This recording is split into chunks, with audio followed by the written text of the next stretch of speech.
Repeat offender knocks out female NYPD cop is met with instant justice.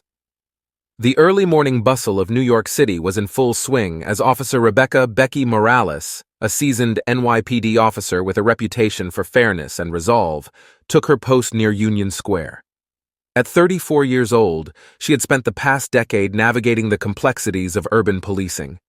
Known for her calm demeanor and a sharp sense of justice, Becky was respected both by her peers and the community. But before we dive into what happens next, I'd love to know, where are you tuning in from today? Drop a comment below and please like the video. Thank you. That day started like any other. Routine patrols, friendly nods to shopkeepers, and assisting tourists with directions. The city was alive, a symphony of honking taxis, street vendors, and hurried footsteps. But in the shadows, danger always lurked. A call crackled over her radio. Possible altercation in progress near 14th Street. Repeat offender identified as Samuel "Slug" Carter. Proceed with caution. Becky sighed. Samuel Carter, a notorious troublemaker with a laundry list of arrests ranging from petty theft to aggravated assault, was infamous for his violent temper and disdain for law enforcement. He had been in and out of jail so many times that some officers joked about saving him a permanent cell. Arriving at the scene, Becky saw a man matching Samuel's description arguing aggressively with a street vendor. His towering frame and tattoos made him instantly recognizable. The vendor, an older man trying to protect his cart of fresh produce, looked frightened.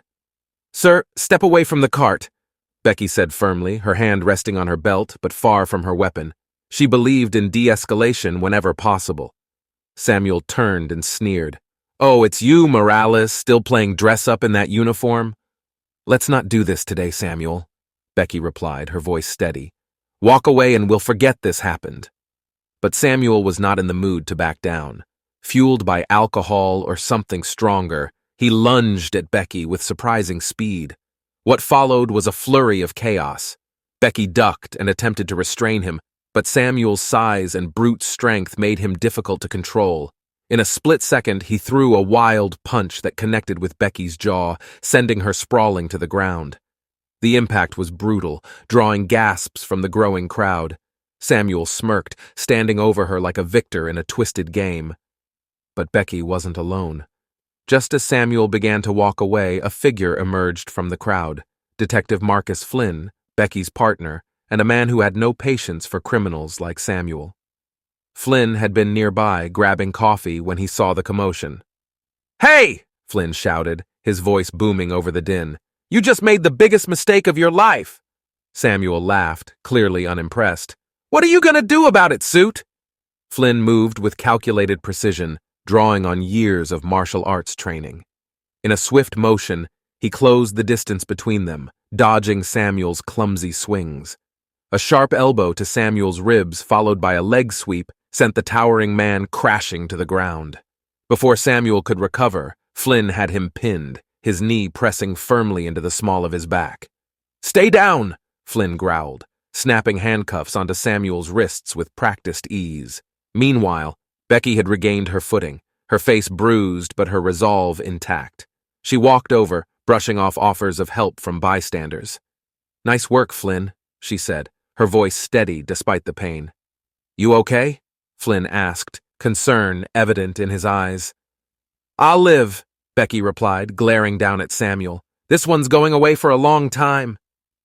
The arrival of additional officers marked the end of the altercation. Samuel, now subdued and visibly shaken, was hauled off to a waiting patrol car. But the story didn't end there. At the precinct, Becky and Flynn filed their reports.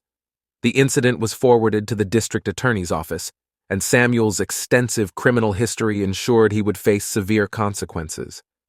Meanwhile, word of Becky's bravery spread, earning her admiration from colleagues and citizens alike. A week later, at a public event honoring NYPD officers, Becky was recognized for her courage and professionalism. As she took the stage to accept her commendation, she addressed the crowd. "Justice isn't just about punishment," she said, her voice strong despite the lingering pain in her jaw. "It's about protecting our communities and standing up for what's right, no matter the cost." Her words resonated, reminding everyone present that true strength lies not in brute force, but in resilience, compassion, and unwavering dedication to the greater good. Becky's encounter with Samuel Carter was a stark reminder of the challenges faced by law enforcement, but it also showcased the power of resolve and teamwork in ensuring justice prevailed. After the ceremony, the precinct was buzzing with conversations about Officer Morales's recognition. Becky returned to her desk, still nursing her bruised jaw but carrying a newfound sense of pride. However, her mind kept circling back to Samuel Carter. She knew his violent tendencies weren't born overnight. There had to be a story behind the anger, one she wasn't sure she wanted to explore but felt obligated to understand. The next morning, Becky was called into Captain Harris's office. The captain, a seasoned officer with a no-nonsense demeanor, motioned for her to sit. "You've done great work, Morales," Harris began, "but we just got word that Samuel Carter's lawyer is planning to spin his behavior as a result of untreated PTSD from his time in the military. He's pushing for leniency." Becky frowned, caught off guard. "PTSD? Samuel Carter served?" "Army. 2 tours in Afghanistan. Dishonorable discharge after a fight with his commanding officer. It's messy," Harris said, sliding a file across the desk. Becky flipped through the pages. The details painted a picture of a man who had once been disciplined and brave, but was now consumed by his own demons. It didn't excuse his behavior, but it complicated things. "Why are you telling me this?" Becky asked. "Because the DA's office wants to offer him a deal. Rehabilitation and mandatory therapy instead of maximum prison time," Harris explained. "But they want your input first, given what happened." Becky's instinct was to reject the idea outright. Samuel had assaulted her, and his rap sheet suggested a pattern of escalating violence. Yet, as she thought about the broken man she'd seen during his arrest, she couldn't ignore the possibility that this was a chance to change his trajectory. Later that day, she visited Samuel in holding. Flynn accompanied her, skeptical about her decision to engage. "Are you sure about this?" Flynn asked as they walked down the corridor. "No," Becky admitted, "but I need to know if there's something worth saving." When they entered the small interrogation room, Samuel was slouched in a chair, his hands cuffed to the table. His defiance had faded, replaced by a hollow stare. He looked up as they entered, his expression unreadable. "Officer Morales," he said, his voice low. "To what do I owe the pleasure?"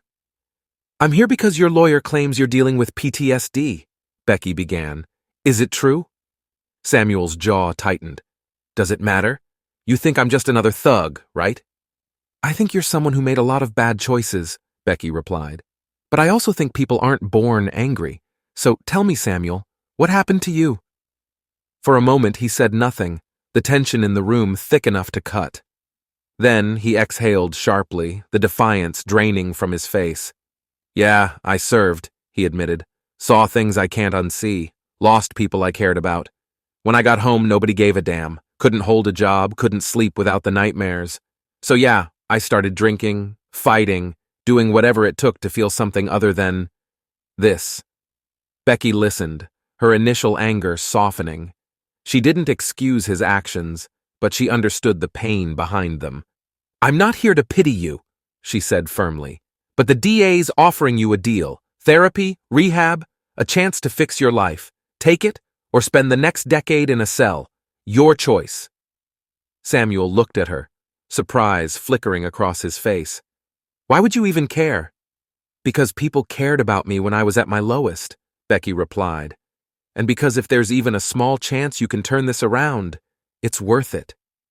After a long silence, Samuel nodded. "I'll take the deal."